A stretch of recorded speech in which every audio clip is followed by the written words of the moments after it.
మహాత్మా జ్యోతిబా పూలే 199వ జయంతి వేడుకలను శుక్రవారం ఘనంగా జరుపుకున్నారు. జిల్లా వెనుకబడిన తరగతుల అభివృద్ధి శాఖ ఆధ్వర్యంలో న్యూ అంబేద్కర్ భవన్లో ఏర్పాటు చేసిన ఉత్సవాలకు కలెక్టర్ రాజీవ్ గాంధీ హనుమంతు ముఖ్య అతిథిగా విచ్చేయగా రాష్ట్ర ఖనిజ అభివృద్ధి సంస్థ చైర్మన్ అనిల్ ఇరావత్రి, రాష్ట్ర Urdu academy chairman Taher Bin Handan, BC సంఘాల ప్రతినిధులు పాల్గొన్నారు. జ్యోతిబా పూలే చిత్రపటానికి పూలమాలలు వేసి జ్యోతి ప్రజ్వలనతో కార్యక్రమాన్ని ప్రారంభించారు. ఈ సందర్భంగా కలెక్టర్ రాజీవ్ గాంధీ హనుమంతు మాట్లాడుతూ సామాజిక రుగ్మతలను, దురాచారాలను పారద్రోలేందుకు అవిశ్రాంతంగా కృషి చేసిన మహనీయుడు జ్యోతిబా పూలే అని కొనియాడారు. అనేక ఆంక్షలతో కూడిన నాటి సమాజంలో అణగారిన వర్గాలకు తగిన గౌరవం దక్కాలంటే విద్యతోనే సాధ్యమని గుర్తించిన పూలే విద్యను నేర్చుకోవాల్సిన ఆవశ్యకత గురించి నొక్కి చెప్పారన్నారు. ప్రత్యేకించి బాలికల విద్య కోసం పాఠశాలలు నెలకొల్పి ప్రత్యేక కృషి కొనసాగించారని గుర్తు చేశారు. అన్ని వర్గాలకు సమానత్వం ఉండాలన్నదే పూలే అభిమతమని, ఆ దిశగా తుది వరకు తన కృషిని కొనసాగించారని కొనియాడారు. ఆయన చూపిన బాటలో పయనిస్తూ పూలే ఆశయాల సాధన కోసం ప్రతి ఒక్కరూ కృషి చేయాలని పిలుపునిచ్చారు. ముఖ్యంగా విద్యార్థులు మహనీయుల జీవిత చరిత్ర గురించి, వారు సమాజ అసమానతలకు వ్యతిరేకంగా జరిపిన పోరాటాల గురించి తెలుసుకోవాలని సూచించారు. మహనీయులను స్మరించుకుంటూ వారి ద్వారా ప్రజలు స్ఫూర్తి పొందాలనే ఉద్దేశంతోనే ప్రభుత్వం అధికారికంగా జయంతి ఉత్సవాలు నిర్వహిస్తోందని అన్నారు. పరస్పర సమన్వయంతో మహనీయుల జయంతి వేడుకలను ఘనంగా నిర్వహించుకుంటూ జిల్లాను ఆదర్శంగా నిలుపుదామని ఆయా సంఘాల ప్రతినిధులకు సూచించారు. బడుగు బలహీన వర్గాల అభ్యున్నతి కోసం సమిష్టిగా కృషి చేయాలని పిలుపునిచ్చారు. ఆయా వర్గాల ప్రజల సమస్యల పరిష్కారానికి జిల్లా యంత్రాంగం తరపున ఎల్లవేళలా చొరవ చూపుతామని, ఎలాంటి సమస్య ఉన్నా తనను సంప్రదించవచ్చని కలెక్టర్ సూచించారు. ఇవాళ 57,000 ఉద్యోగాలు భర్తీ చేసినాం. దానికి 5,000 కోట్ల రూపాయల భారం పడుతుంది ఈ ఏడాది.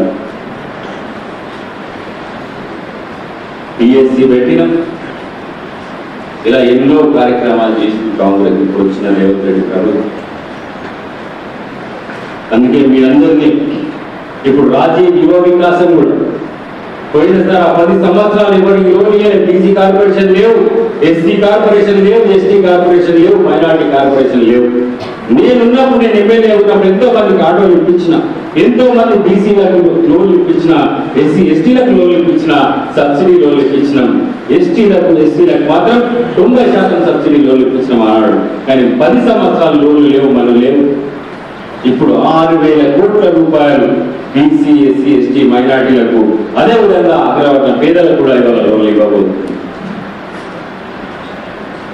కాంగ్రెస్ పార్టీ సామాజిక న్యాయం అంటే కాంగ్రెస్ పార్టీ అంటేనే సామాజిక. అందుకే ఆ పూలే గారి ఆశయాలను ఆదర్శంగా తీసుకుంది. కాంగ్రెస్ పార్టీ ఆ పూలే గారి ఆశయాలను ఆదర్శంగా తీసుకొని ముందుకు సాగుతుంది.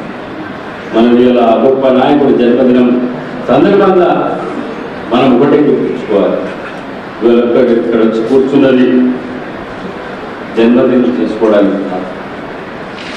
ఆయన ఆశయాలే మన ఆశయాలు కావాలి, ఆయన ఆలోచన విధానాలే మన ఆలోచన విధానాలు కావాలి, ఆయన పోరాటమే మన పోరాటం కావాలి, ఆయన ఉద్యమమే మన ఉద్యమం కావాలి. అప్పుడే నిజమైన సామాజిక న్యాయం, నిజమైన సమానత్వం ఈ సమాజంలో దొరుకుతుంది. అప్పుడే ఆయన నిజమైన నివాళులు అర్పించిన వారు. ఏం కావాలి? మన ఆశయాలే ఆయన ఆశయాలే మన ఆశయాలు, ఆయన ఉద్యమాలే మన ఉద్యమాలు, ఆయన పోరాటాలే మన పోరాటాలు, ఆయన ఆలోచన విధానాలే మన ఆలోచన విధానాలు. అప్పుడే ఆయన నిజమైన నివాళులు. పూలే గారి గురించి ఆల్రెడీ అందరూ డీటెయిల్ గా డిస్కషన్ అంతా అయిపోయింది. సో ముఖ్యంగా ఫ్యూ ఇష్యూస్, అంటే మీరు రైజ్ చేసిన ఇష్యూస్ గురించే నేను మాట్లాడతాను. సో ఒకటి, ఈడబ్ల్యూసి సర్టిఫికేట్స్ ఏదైతే ఎకనామికల్లీ బ్యాక్వర్డ్ కానీ వీకర్ సెక్షన్స్ ఉన్నాయో, సో వాటి సర్టిఫికేట్స్ కొంత వెరిఫికేషన్ చేసి ఇప్పించాలి అనేది పాయింట్ రైజ్ చేశారు. సో ఖచ్చితంగా అది తహసీల్దార్స్, ఆర్డీఓస్ కూడా ఇన్స్ట్రక్షన్స్ ఇవ్వడం జరుగుతుంది. సో ఖచ్చితంగా ఫిజికల్ ఇన్స్పెక్షన్ చేసి వెరిఫికేషన్ చేసిన తర్వాత మాత్రమే ఈ సర్టిఫికేట్స్ ఇష్యూ చేయమని చెప్పడం జరుగుతుంది. నెక్స్ట్ సెకండ్ పాయింట్, మనకి బీసీ స్టడీ సర్కిల్ కూడా ఒకటి బిల్డింగ్ శాంక్షన్ అయింది. బట్ కోర్టు కేసు ఉండడం వల్ల అది స్టార్ట్ కాలేదు వర్క్ అనేది చెప్పారు. సో అది కూడా ఒకసారి మేము ఆ కోర్ట్ కేసు కూడా డీటెయిల్స్ తీసుకొని ఒకవేళ అది మా సైడ్ నుంచి కౌంటర్ ఏమైనా పెండింగ్ ఉంటే ఖచ్చితంగా ఫైల్ చేస్తాము.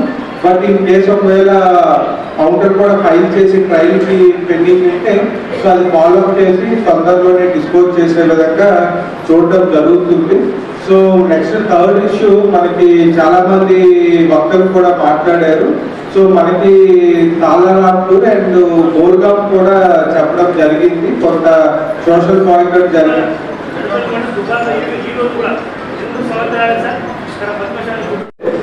ఏవైతే ఇష్యూస్